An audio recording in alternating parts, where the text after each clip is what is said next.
Fala galera, Vitão aqui, bora para mais um vídeo no canal. Eu reparei um negócio, editando o último vídeo, que eu sempre faço um barulhinho assim, ó.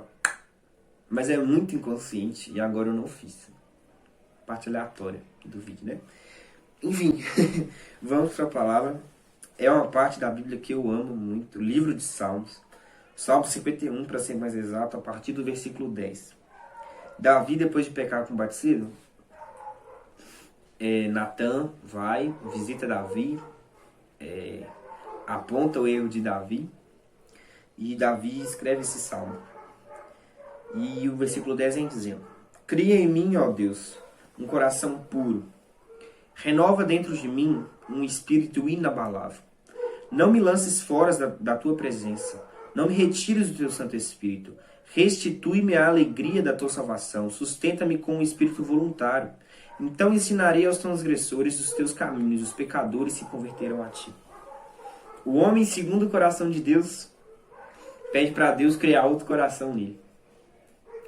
Cria em mim, ó Deus, um coração puro. E restitui-me do espírito inabalável.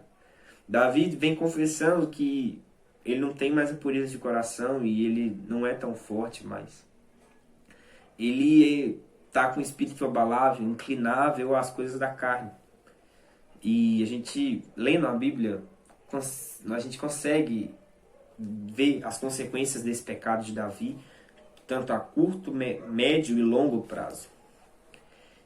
E o que eu acho tão interessante, que eu acho que esse salmo talvez seja o meu favorito, é porque quantas vezes nós já estivemos nessa posição, e infelizmente talvez nós vamos estar nela mais algumas, de ter errado contra Deus. E o que me chama a atenção é que Davi, infelizmente, teve que esperar alguém apontar o dedo para ele, para reconhecer e arrepender do pecado. Tentando encobrir o primeiro pecado, ele comete outro e vira uma bola de neve. Só que Davi, depois de tudo isso, eu não quero colocar numa posição para julgar Davi, de maneira nenhuma, mas depois disso, Davi traz um arrependimento verdadeiro expresso nesse salmo. E a maneira que Davi se expressa, a gente vê que Davi ele sente que ele realmente perdeu tudo. Não, creio eu que não pela ameaça de morte, porque para um rei de Israel, naquela época ter esse pecado era a sentença ao apedrejamento.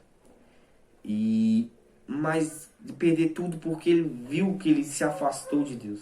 Ele fala de um coração puro, de um espírito inabalável, que ele não tem mais, pedindo para Deus restituir uma alegria de salvação, a presença e o Espírito de Deus. Porém, o que eu atentei recentemente lendo esse salmo, versículo 13: Então ensinarei aos transgressores os teus caminhos, os pecadores se converterão a ti.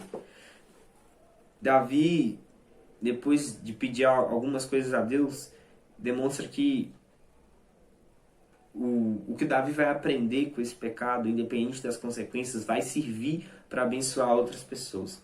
Não que o balanço ficou positivo para Davi, não, porque ele pecou e, como eu disse, já gerou muitas consequências. Porém, eu gosto de uma frase que diz que com Deus nada se desperdiça. Toda dor, todo erro, depois de curado, tratado, serve de testemunho. Seus pecados do passado, eles vencidos, são testemunhos hoje.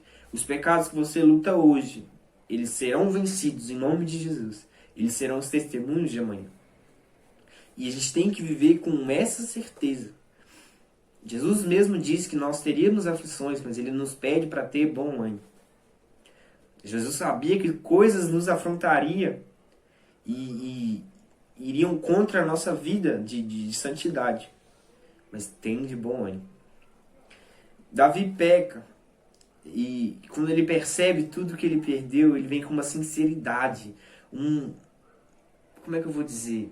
Um termo que eu gosto, uma paixão, como se ele entendeu que realmente foi uma traição a Deus. Ele vem arrependido, implorar por essa paixão de novo, por estar queimando de novo. E o que eu gosto nesse salmo, mais uma das coisas que eu gosto, versículo 17. Sacrifício agradável a Deus é o espírito quebrantado, o coração quebrantado e contrito. Não o desprezarás, ó Deus. Davi fala aqui de verdade, de veracidade no arrependimento. Coisa que não sou eu que vou dizer sobre o seu arrependimento, não é as pessoas que te rodeiam. É o que você, no seu íntimo, e o que Deus vai olhar e julgar a respeito desse arrependimento. Fala de uma verdade, de uma dor, quase que de parto, por ter entendido quão grave foi o erro que Davi cometeu.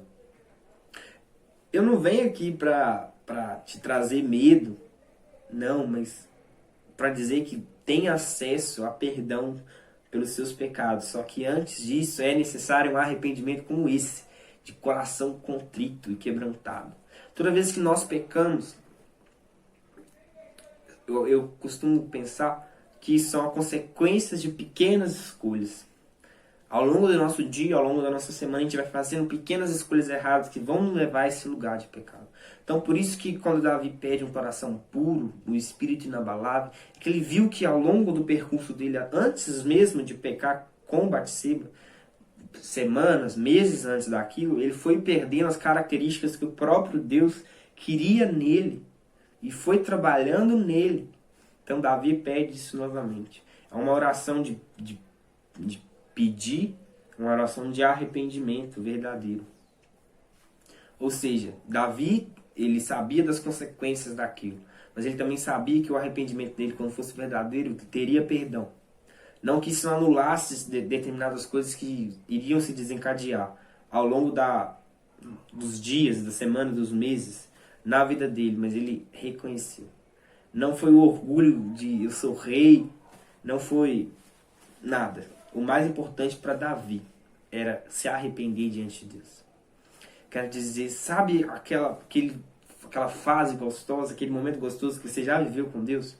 Ou se você não viveu, já viu alguém no seu íntimo ali, na sua família, no seu círculo mais próximo viver? Nossa, como aquela pessoa está num momento legal com Deus. Sabe às vezes o que falta para você voltar ou chegar a esse lugar? Um arrependimento verdadeiro. Não é pedir Deus, no final do dia, Deus perdoa os meus pecados, amém, e dorme. Não é isso. É ansiar pela presença de Deus novamente. É ansiar pela presença de Deus novamente.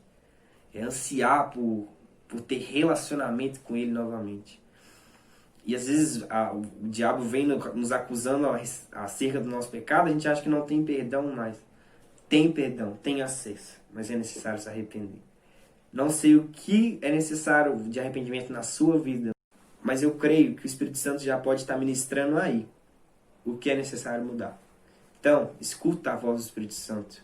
Se achegue diante de Deus com tempo, sem pressa. Expõe seu coração e vê o que é necessário tirar dali e se arrepender. É isso. Falou.